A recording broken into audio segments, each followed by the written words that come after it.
안녕하세요. 마리다움입니다. 요즘 어떤 책 읽으시나요? 저는 이은규 작가님의 공부의 본질을 읽고 있는데요. 지금까지 읽은 내용 중 기록하고 싶은 부분들을 정리해 보았습니다. 저의 상황들을 적용해 본 내용들도 함께 들으실 수 있으실 거예요.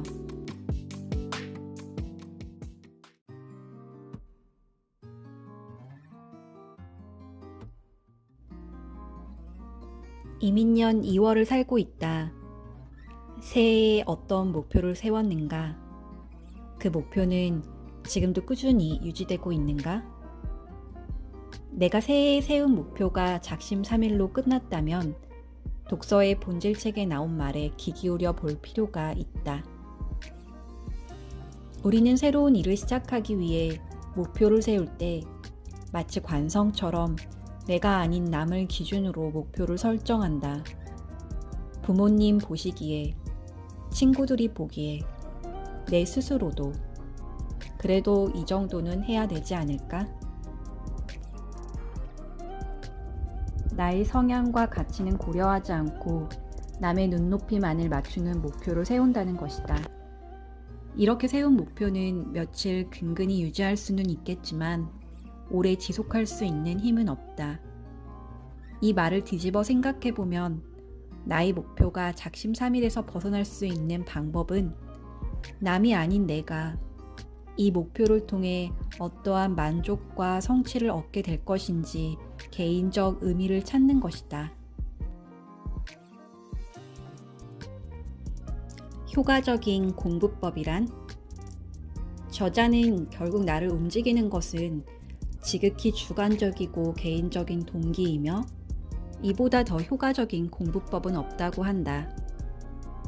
나에게 맞는 공부 방법을 찾는 것이 중요한 이유가 꾸준히 하는 원동력이 되기 때문이다.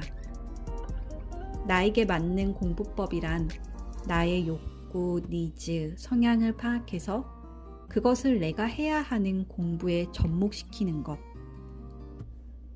내가 좋아하는 것들, 잘하는 것들을 적어보며 개인적인 욕구를 파악해 보라고 한다.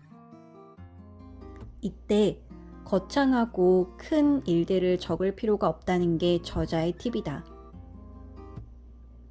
저자의 예시가 책에 나와 있어서 적어보는데 큰 도움이 되었다.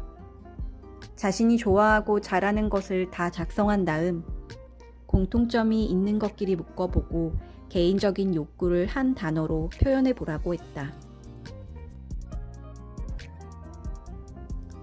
책을 읽으면서 실제로 내가 적어본 것들을 이야기해 보려고 한다. 내가 좋아하는 일들. 나는 미니멀을 좋아하고 주변의 물건이나 일들을 정리정돈하고 싶어 한다. 나만의 루틴을 짜서 지키고 싶다. 사람들의 긍정적 관심을 좋아한다. 가족들이나 동료들의 기대를 충족할 때 안도감을 느낀다. 나는 약속을 잘 지키는 편이고 그렇게 할 때 기분이 좋다. 독서법과 같은 방법론 책을 좋아한다. 자기계발 서적을 좋아한다. 좋아하는 음식은 평소보다 많이 먹을 수 있다. 나는 긴 드라마를 꾸준히 볼 수 있다.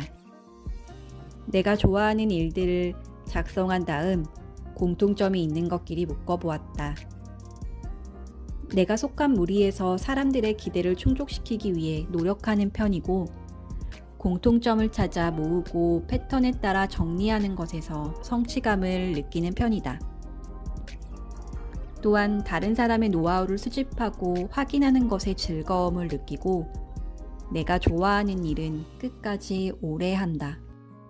나의 공통점들을 한 단어로 표현해보면 정리욕, 성취욕, 수집욕, 기대 충족, 성취를 위한 인내가 나의 개인적인 욕구인 것을 알게 되었다.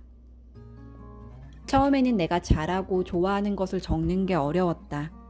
한마디로 귀찮고 힘든 작업이다. 예전 같으면 이런 게 있구나 하고 책장을 넘겼을 텐데 이번엔 그러고 싶지 않았다. 한참을 생각하고 며칠을 생각하고 꾸역꾸역 적어내려 갔다. 나에 대해 몰랐던 내용은 전혀 아니었으나 글로 적고 분석을 해보니 내가 이런 사람이었구나. 맞아, 내가 이런 사람이었지. 조금 더 명쾌하게 알 수 있었다.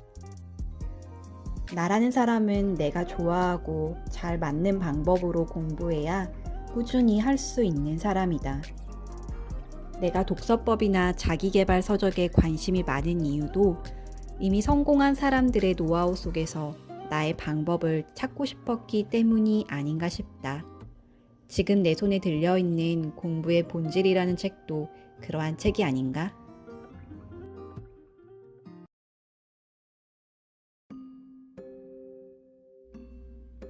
열등감에 대한 대처가 나의 가치를 결정한다.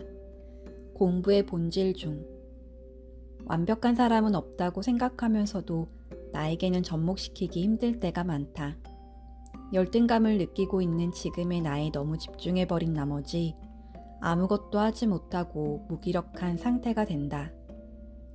열등감을 어떻게 극복하느냐에 따라 사람의 인생이 두 가지 방향으로 나뉜다고 했는데 긍정적인 사람과 부정적인 사람 중 나는 후자에 더 가까운 사람이었던 것 같다. 긍정적인 사람은 자신이 열등감을 애써 부인하지 않고 삶의 일부로 받아들일 뿐 아니라 그것을 전제로 다른 사람과의 간극을 줄일지 목표를 달성할지를 고민한다고 한다. 열등감이 내 삶의 목표로 전환된다는 것이다. 또한 저자는 열등감을 느끼는 것 자체가 나쁜 것이 아니라고 한다. 열등감을 문제라고 여겨버리면 내 삶은 이미 결정된 상태로 아무것도 바꿀 수 없다. 과거의 부정적인 경험이 현재의 내게 열등감을 느끼게 만든 것이라면 과거가 현재를 결정하는 것이 되어버린다. 오히려 더욱 중요한 것은 지금부터의 나, 현재의 내가 앞으로 내 삶의 방향을 어떻게 결정할 것인지라는 것이다. 약한 사람은 자기가 약하다고 하지 않지. 이 책을 읽으면서 나에게 큰 위로와 힘이 되는 말이었다. 나의 상황을 말해보자면 회사에서 승진을 하고 중간 관리자의 위치가 되었다. 상사의 전문적인 업무 스킬과 다른 관리자들을 보면 나는 관리자로서의 재능과 능력이 없는 사람처럼 느껴질 때가 있다. 나의 말에 관리자로서 힘이 없는 것 같고 자꾸 실수만 하는 것 같고 주변에서 넌 충분히 할 수 있어 라고 위로를 해줘도 그것이 나의 상태를 보고 해주는 말처럼 느껴지지 않았던 게 사실이다. 그런데 이 책을 읽으면서 나는 관리자를 못하겠어 라고 말하는 게 스스로 지레 겁을 먹은 건 아닐까 라는 생각이 든다. 난 어쩌면 약한 사람이 아닌데 말이다.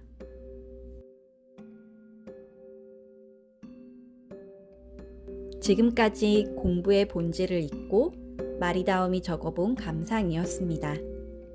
마지막으로 책 글귀 중 꼭 마음에 새기고 싶은 말로 마무리하려고 합니다.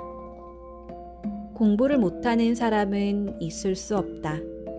공부란 내 인생의 행복을 위한 수단이기 때문에 공부를 잘하는 것은 내 인생을 행복하게 잘 사는 것과 동의어이다.